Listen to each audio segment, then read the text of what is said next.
Hello, ladies and gentlemen, and my dear teachers. This is another episode of In Conversation with. Welcome to all of you. And this time we have another guest with us, and she is one of the top 16 of the World Teachers Quiz that we had. Her name is Ms. Kaberi Chakraborty. Kaberi, welcome to In Conversation with series with the teachertribe.world. And thank you so much for being with us. I know the timings are a little odd for you, but thank you so much for obliging and being with us here today. That's all right. I'm very happy to be here. Great. My dear teachers, Kaberi is someone who's been in the field of education for over 30 years. But most part of her career in education or her career as a teacher, she has been a kindergarten teacher, and she also teaches the first grade. So she's in the early education. So let's talk to her and figure out how about her journey into being a teacher, her participation in a quiz, and her experience as an early educator. All right, let's get straight into the interview. Kaberi, let's start with your journey as a teacher. How did you choose this career? What pushed you or what inspired you to take up this profession?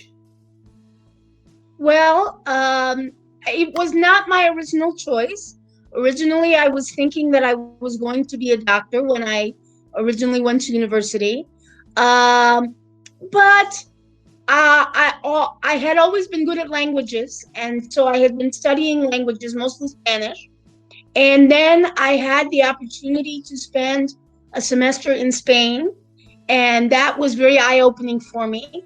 So when I returned to the United States, I changed my major to Spanish education. And once I graduated in 1988, and so for a few years, I taught Spanish as a foreign language. That was mostly to older students, mostly high school, junior high school, that sort of thing, sometimes adults. But I found that age group didn't suit me, and that I was much more patient with younger students.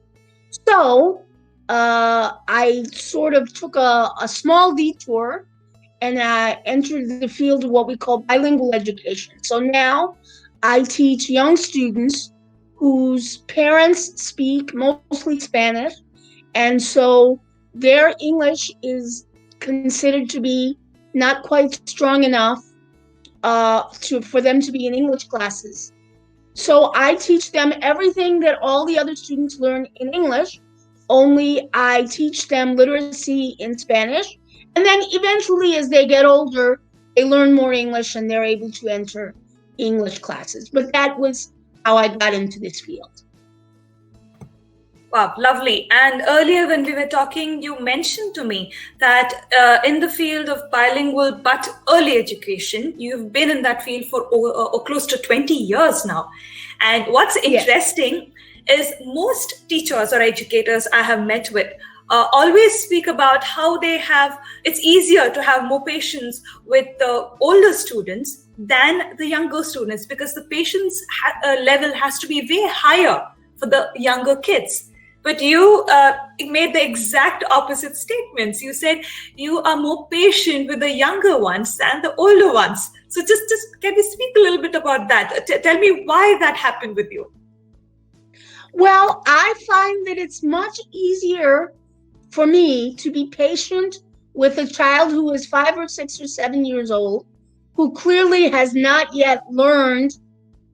Part of our job is to teach them how to be a human being, how to socialize with people, how to play, how to interact with people, things that older students are already expected to know. And I found that the thing about older students is that once they get to be a little bit older, once they get to be, let's say, 9 or 10 years old, most older students have been socialized into believing that showing an interest in learning is boring or geeky or nerdy and somehow unpleasant. And so somewhere around that age, they become less enthusiastic about education, or at least they appear less enthusiastic. Now that we are all teaching by a computer, I hear many of my colleagues of older students say that they find it impossible when they are teaching a class via computer to get any response from students at all. They can say good morning and students will refuse to answer because somehow they have been socialized to believe that it's not cool. Whereas that never happens with my young students. My young students will talk all day if I allow them to. So I don't have any trouble having patience with teaching them, these are how you use scissors, and this is how we share, and this is how we take turns. And that to me is relatively easy, whereas I have a lot of trouble having patience with students who won't speak to me, or who might be disrespectful to me, or have lost their interest in doing any schoolwork. That to me, I have no patience for. But I have plenty of patience with a student who doesn't yet know how to answer a question like, what did you do this weekend? Because they're not quite sure what a weekend is yet. And I have no trouble with. So I have a lot more patience with younger students than I do with older students. Wow, lovely. I think you're going to be my new best friend, because I have always wanted to host a quiz for the kindergarten kids. Although I've never got the support for it, and it comes from my team or my office. Everyone says, it is so difficult to handle those kids. We have no idea how you will ever, pull it off. But I've always wanted to do it. Right? I mean, I think it's quite exciting. It would be a little bit difficult because they're not literate. So that puts a little bit of a damper on things. And they are just learning what it is to be on the computer. And yes, as we are teaching by computer, we do have students who will get up and walk away, or students who will, forgive me for doing this, but they will suddenly look at the camera like this because they don't realize what that looks like. Or they will, behave in many of the same ways that they behave in the classroom. And that's something that has to be considered. But I think it's a wonderful idea, and I hope you get the opportunity to do that. Yeah, I mean, I really hope so too. But let me get back to what you said earlier. You said somehow you spoke about the social skills of the kids who are a little older, and you spoke of how you are able to mentor and guide and mold the younger kids, and how it's easier for you to talk to them and they respond to you and things like that. So I want to understand your experience. You've been in this field for a very long time. I'm sure you have a lot of valuable experiences that you can share with us and our viewers here today. What I want to know is, I have always believed personally that the 5, 6, 7, that age group is very important to form a good character of a human being in the future. What is your view on that? Have you had any experience, which goes in line with what I said? What would you have to say to that? Well, I certainly think that that's true. I think that the students in kindergarten and first grade, as I say, they're still learning how to be human beings. So I do think that teachers of students that age have a great deal of influence over how students grow up to be, especially in terms of, what their values are in terms of education. Part of our job is to teach students that school is exciting, that learning is exciting, that reading is exciting. And so when we demonstrate enthusiasm for something, and they quite naturally pick up that same enthusiasm. So just as one example, a few years ago, I was being observed by the principal of my school. She was doing an observation, and I had asked her to come in during a science lesson. This was with first graders, and this was about plants. We were learning about how to plant seeds and watch them grow and that sort of thing. And so we planted some seeds, and a week or two later, the principal stopped by briefly, and our seeds that we had planted were just beginning to sprout. And so the kids very excitedly said to her, look at our plants. They're growing, they're sprouting. And the principal then said to me, your kids are very excited about science.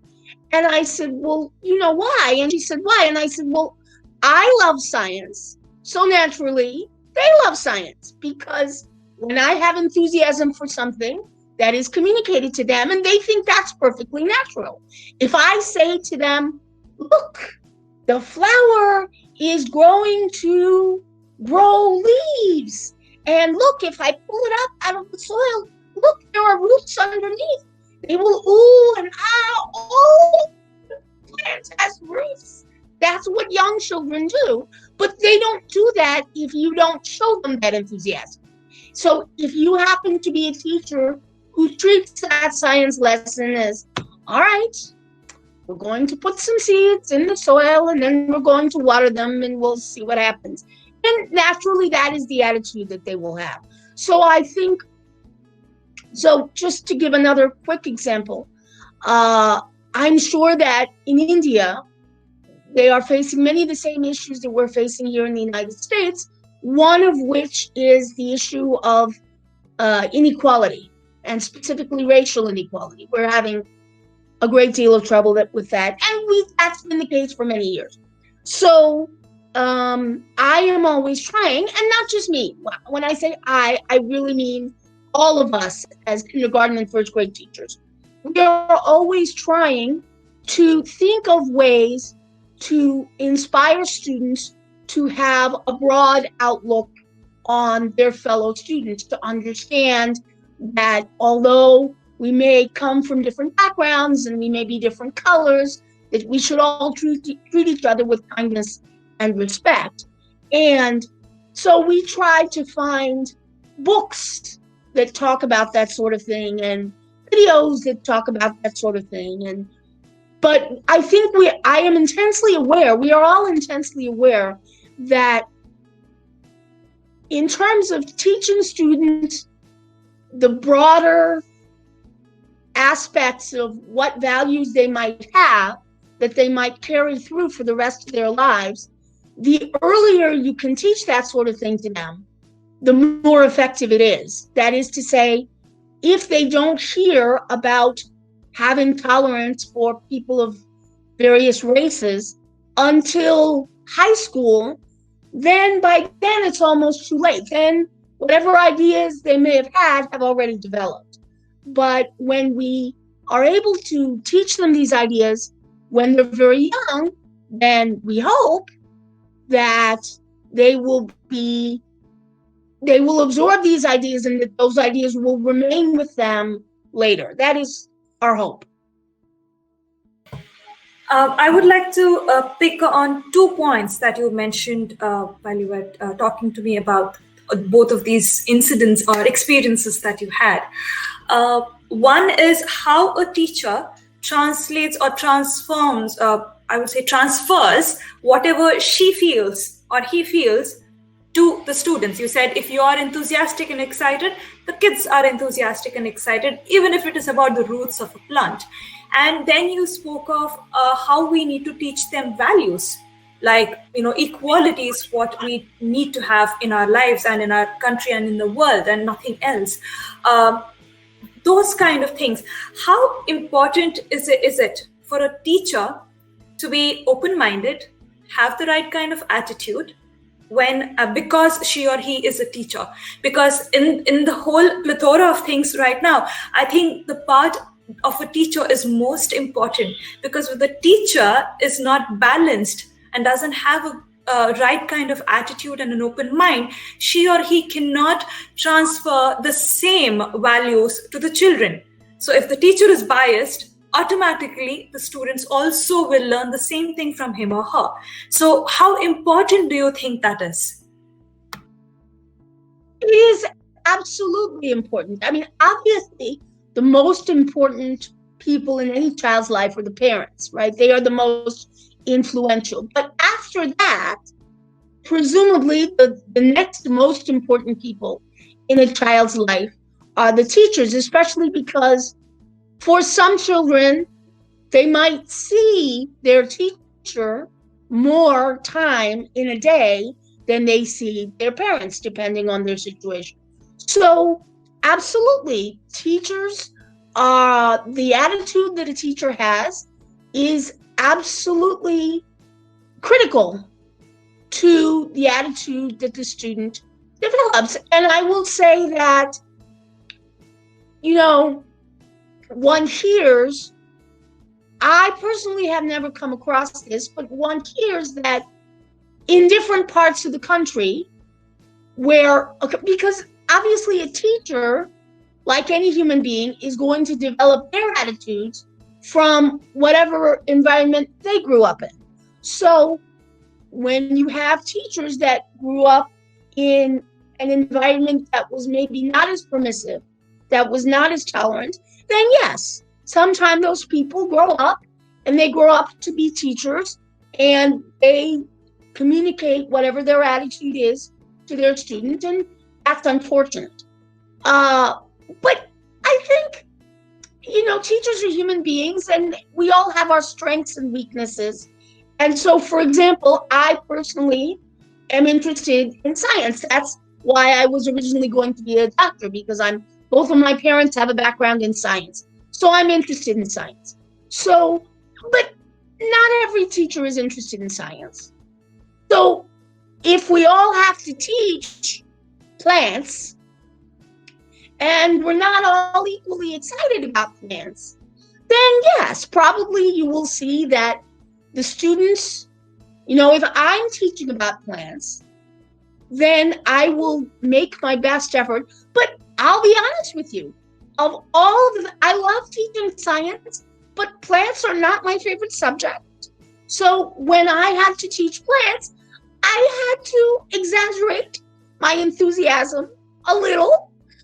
I am not normally given to oohing and eyeing over the different parts of a plant.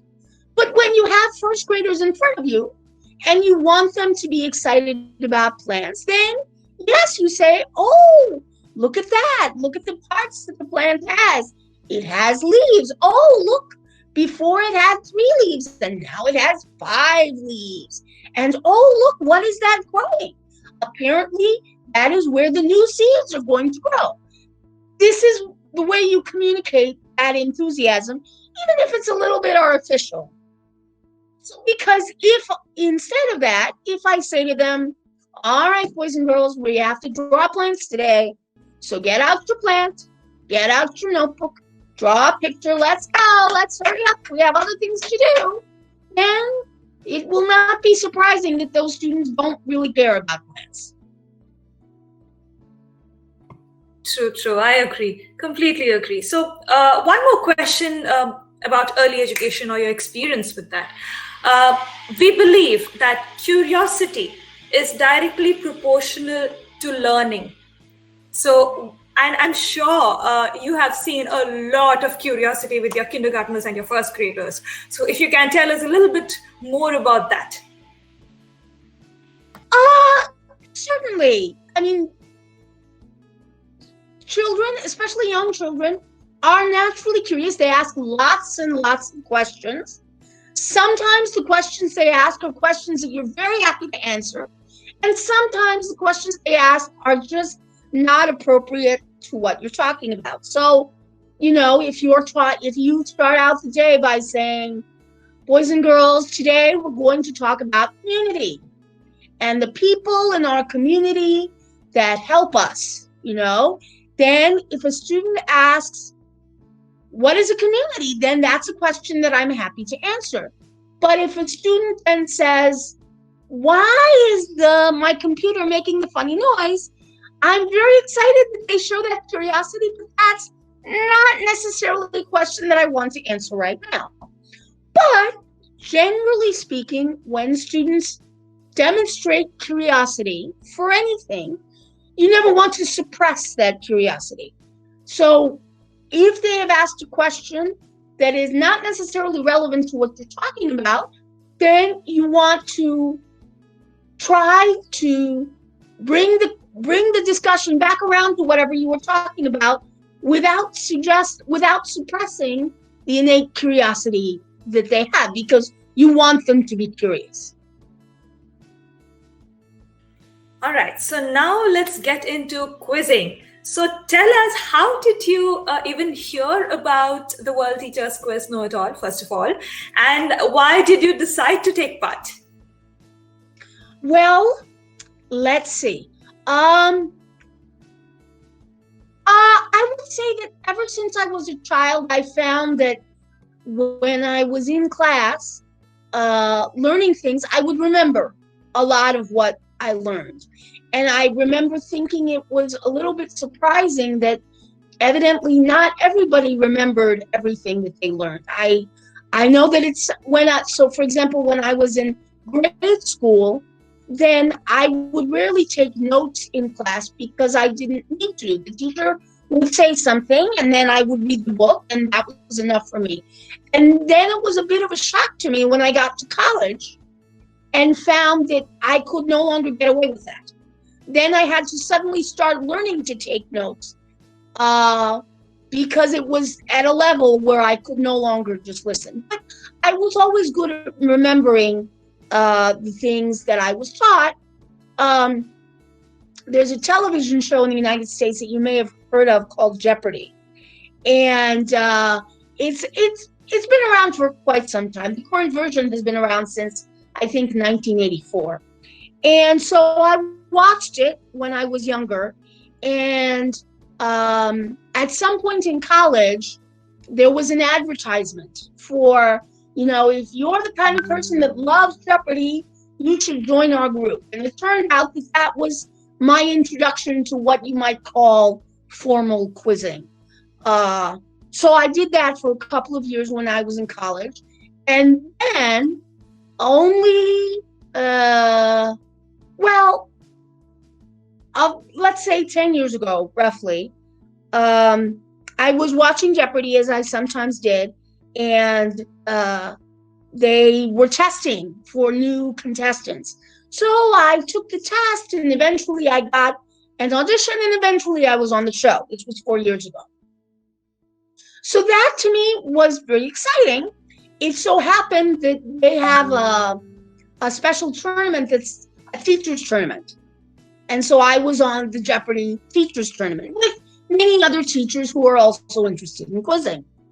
And so that was another opportunity for me to do some quizzing. And then, oddly enough, as a result of having been on the show, then after that, lots of things happened. I joined a Facebook group, and that way I found out about a wide variety of other opportunities to do quizzing that I was completely unaware of. And I met many people who were also interested in quizzing. And so the way that I found out about the teachers quiz, the World Teachers Quiz, was that one of my fellow Facebook teacher quizzer members, I don't know how she came across the Facebook ad, but she came across it and posted, and I said, oh, that seems like something interesting. And I found out later that I don't know how many Americans participated, but just from the percentages of Americans that ended up in the final 16, I'm going to guess not very many. And I can think of reasons why that would be, but in any case, that was how I found out about the quiz. And so it became another opportunity for me. Here in the United States, we have a website called Learned League. And it pulls people from all over the world, some of whom are Indian. And so I was aware that there was such a thing as Indian quizzing, but this was my first experience with it, to see how Indians take quizzes. So that was really interesting to me to see that. Lovely. We are glad you somehow came across the ad and took part, because you definitely did extremely well to first reach the top 32 and then reach the top 16 of 12,000 teachers who took part. I mean, and took part from all across the world, not just India or the US. We had teachers taking part from Oman, from Zambia, Morocco, Malaysia, Singapore. There were many. I mean, I can't even remember all the countries. But we are glad you took part, because the way you were answering the questions, I had a sort of a hunch back then saying, okay, this can't be her first brush with quiz at all. Pretty sure she's used to this, because you were pretty quick on the buzzers there, and there were certain type of questions that you were very quick on. So I was like, okay, fine. This can't be, she's not a first timer for sure. She's definitely, a seasoned quizzer, if I may say so. So that's the reason I wanted to know, what was your background when it came to quizzing?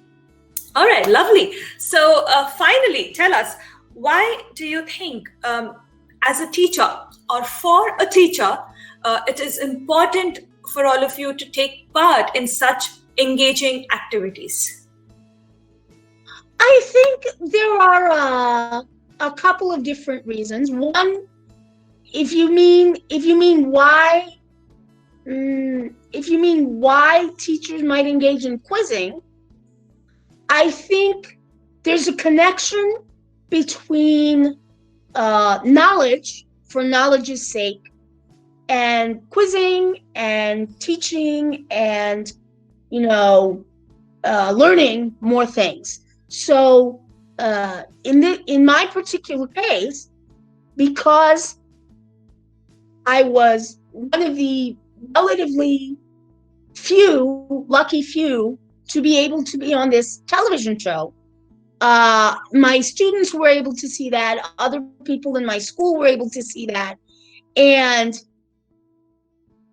because my students are very young, they didn't really understand. They just marveled at the fact that the teacher was on TV. But the older students in my school had some understanding of what I had done, and the fact that in order to do that, you have to know a lot of things. So it was an opportunity for me to demonstrate to them the value of learning, the value of knowledge, and the fact that, sure, you could also do this, but not if you don't pay any attention in school. You have to learn something first. But yes, if you choose to learn things, and it doesn't necessarily have to be arithmetic and history and science, those are all good things to learn.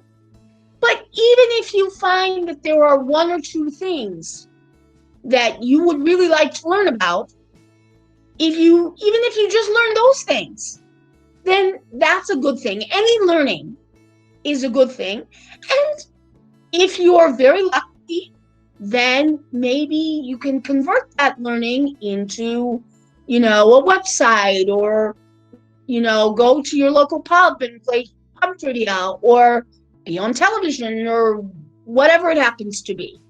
So obviously not everybody gets to be on television. And I don't want to give my students the idea that if you do your homework, then you too can go on Who Wants to Be a Millionaire. No, it doesn't work that way. But I want to get them excited about the idea of learning.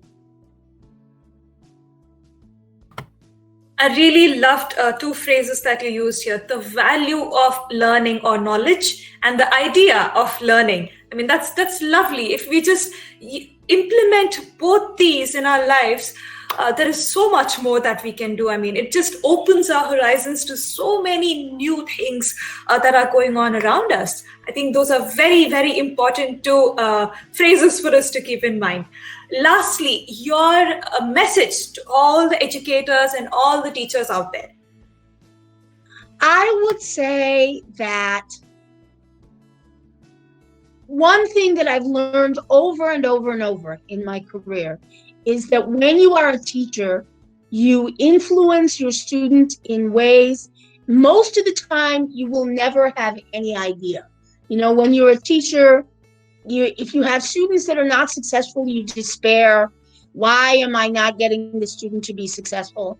And then when your students leave you and move on, most of the time you never have any idea what happens to them.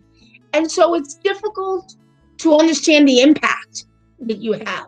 Only very occasionally, if you are lucky, will a student come back to you or write to you and say, I was in your class and I remember that you did this or you did that, and I still remember that. And maybe if you get really lucky, one of your students will then end up being a teacher, just like you were once somebody's student and you ended up being a teacher.